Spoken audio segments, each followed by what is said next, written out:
Hello guys, আপনারা কেমন আছেন? আশা করি ভালো আছেন। আমিও ভালো আছি। এটা আমার প্রথম ব্লগ, জানি না কেমন হবে। আমরা মামার বাড়ি যাবো বলে বেরিয়ে পড়েছি। আমরা বলতে আমি আর আমার বোন। দিয়ে মাকে টাটা করে দিয়ে বেরিয়ে পড়লাম।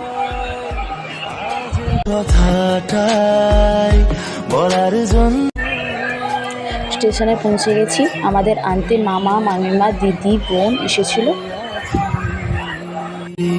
দেখেও না দেখে যেও না চলে, ভালো লাগে না সকাল দিয়ে আমরা ট্রেনে উঠে পড়েছি।